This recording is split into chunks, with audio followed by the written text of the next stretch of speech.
दूर वाला दोस्त एगो कार्ड पहुंचैले आ संगे संगे एगो संदेश भेजवैले।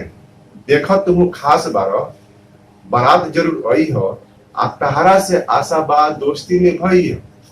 लेकिन बड़ा अफसोस भई लॉकडाउन भइला से आ छूटल बारात सब कोरोना के अइला से। बड़ा डर लागेला पुलिस से हुकैला से आ छूटल बारात सब कोरोना के अइला से।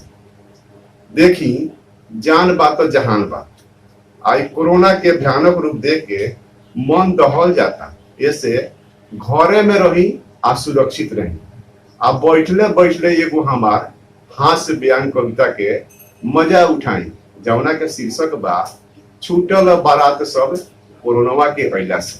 कविता सुनने से पहले रउआ से एगो आग्रह बा कि अभी तक हमार यूट्यूब चैनल अनुपम ज्ञान के सब्सक्राइब नहीं कइले तो सब्सक्राइब करके बेल आइकन के दबा दी जौना से यही तरह के ज्ञानवर्धक और मनोरंजक वीडियो रउआ हमेशा मिलत रहे।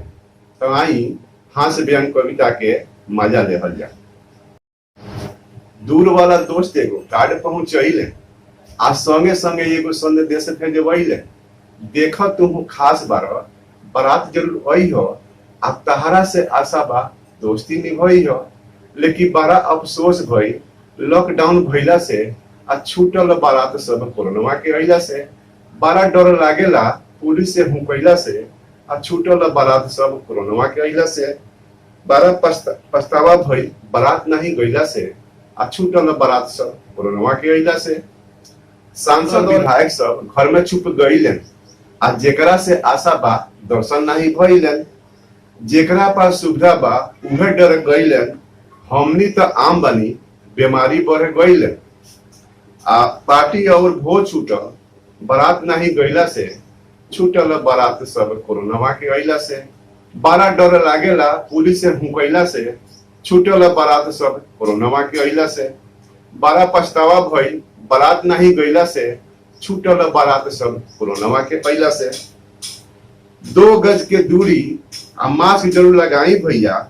आ सरकार के आदेश बा अपना के बचाई भैया।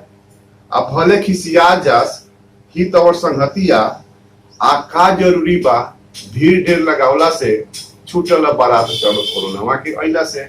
बड़ा डर लागेला पुलिस से हुकैला से छूटल बारात सब कोरोना के अइला से। बड़ा पछतावा भइल बारात नहीं गइला से छूटल बारात सब कोरोना के अइला से। सर्दी बुखार के लक्षण जब बुझाई आ डॉक्टर से दिखा के दवाई रुआ खाई। एने ओने सोच के टेंशन मत बढ़ाई। आ घर ही में रह के क्वारंटाइन हो जाई। आ का जरूरी बा में रोग फैलैला से छूटल बारात सब कोरोना के अइला से। बड़ा पछतावा भइल बारात नहीं गइला से आ बड़ा डर लागेला पुलिस से हुकैला से छूटल बारात सब कोरोना के अइला से। 45 के ऊपर बानी तो कोनो प्रूफ लेके जाई आ कोनो स्वास्थ्य सेंटर पर टीका लगवाई।